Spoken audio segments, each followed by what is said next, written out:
Capital Record, where we defend free enterprise and capital markets because we believe in the dignity of the human person. Hello and welcome to David Bahnsen's Capital Record, brought to you by National Review, where today I am going to be addressing something that I think I've talked about the most of every topic I've talked about in the last 2 years, besides perhaps dividend growth investing, because I talk about that every single day as a vital part of what we do in our wealth management business at the Bahnsen Group. But because at the beginning of 2024, I had a book come out called Full-Time Work and the Meaning of Life, and have given, it's now at this point, I'm sure, over 200 interviews and speeches. I say over 200 because it was over 170 a few months ago, and I'm sure I've done 30 since. And so it's been a lot. I've talked about the subject a lot. I talk about it in my sleep. I care about it vitally. It's very, very core to what we're doing here in Capital Record, because this particular theological and economic and existential understanding of work is so vital to the mission of Capital Record and what I believe is so incredibly important to sustaining human flourishing. Suffice it to say, it's a high view of work. It's a view of work that is to celebrate it, to recognize that in work, this useful and productive activity stems from our God-given faculty for creative, productive, innovative behavior as an image bearer of God, who was the initial creator and who tasked us with co-creating with him. And out of that co-creation, we build civilization, we build economic life, we build our hopes and dreams, and it becomes an incredibly important conversation when we look into the human soul to understand what will fill it. And I view work as a vital part of that.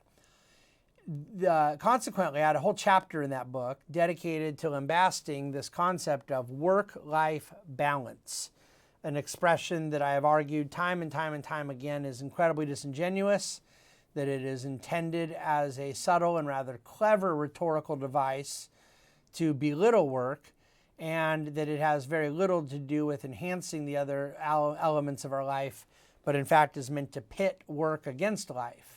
And to do so, I think, is a tragedy. So I don't like or use the expression work-life balance, and I do talk badly about it a lot. So you would think this headline in the Wall Street Journal would have excited me, the author of Full-Time, and someone giving 200 speeches in a year and a half about it. It would have excited me to no end. And here's the headline, to what I understand has been one of the highest trafficked commentaries at the Wall Street Journal here this month. Work-life balance will keep you mediocre. That's the headline. For financial freedom by age 30, optimize ruthlessly during your peak physical and cognitive years. That's the subheadline. So, doesn't this sound right up my alley? Do I agree with the author that in one's younger years, people ought to really lean in, and that work-life balance is an expression that really is synonymous with mediocrity at best? Well, you know, on the surface, all of that sounds great. All of that is in line with my view of things. But when I read the article, I was rather disappointed. First of all, I understand Paul said to Timothy, let no one despise you because of your youth. But when he started off by saying, I'm 22 years old, I've built 2 companies together, valued more than 20 million, and he has the, alma mater stuff and academic stuff and ready to go tout the technology connections or whatever. Sounds like a very confident, very capable young man. But, I'm not sure that 22 years old, people are ready to write articles on work-life balance. But nevertheless, I still liked the concept of where I was going, and went on to read the rest of the article, wherein he essentially made the case that to lean into extra work, outsourcing all non-essential things, really pruning social networks, his words, not mine, optimizing academic life, filling things only related to business ventures and interest, having a zero-based calendar. Essentially, every commitment of anything he booked, including social events, had to be rationalized, and so forth and so on, was done for the purpose of taking advantage of these younger stage of life. And that, yeah, he was saying, I'm not going to have work-life balance, and that's all because why should I? I'm young and I really want these big goals. And I'm all for this idea of having this relentless ambition. But then here's the thing. He was not doing it, not stating it for the end run, the whole underlying goal as to why I criticize the work-life balance, which is to have a whole life of useful, productive activity, of being an engaged full-time worker throughout one's life. What he says here is that rather than arguing for ambitious young people who want to build wealth, traditional balance is a trap that will keep you comfortably mediocre. The path I chose was painful. There's no sugarcoating, mental health struggles, physical deterioration, social isolation. But in a winner-take-all economy, extreme efficiency during your peak physical and mental years becomes a baseline for building wealth that lasts a lifetime. All right, well, whatever. It's 22. We'll see how that plays out. Sounds good. But then the final paragraph where I just said, he's borrowing my headline, but he is not borrowing my text. I plan to become a billionaire by age 30. Then I will have the time and resources to tackle things close to my heart, like climate change, species, income inequality, or economic inequality. The formula is simple. Sacrifices I make now are an investment in decades of choices later. In other words, what he did is he wrote an article saying, don't have a life in your 20s so you build career success so that you then get rid of all of that heavy work, heavy commitment, heavy ambition, and then later periods of life. Then you have all kinds of flexibility and freedom. Yeah, that's not what I wrote my book about. So I am really quite significantly in favor of 70-year-olds having things to do, 60-year-olds staying very engaged, 60, 70-year-olds sharing their wisdom and expertise with others, people being very career-centric at 30, 40, 50, regardless of the size of their balance sheet.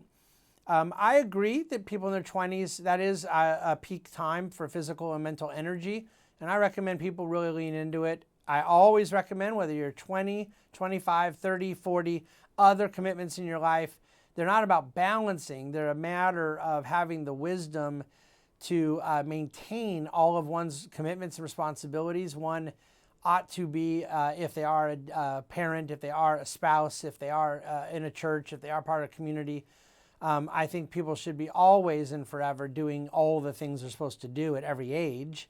But I don't believe that's work-life balance. I think that it is a matter of recognizing that there are trade-offs. You make different decisions at different times, and yet you are permanently responsible for all the things you are responsible for. But the notion that the purpose of this additional grind is so you can then really check out and move out of that useful, productive activity is really more or less not just different than the message of my book, it is the opposite. It's the opposite of the message of my book, of full time. If somebody is good enough at something in their 20s that they become a billionaire at it by age 30, for the love of God, do not stop doing it when you're 31.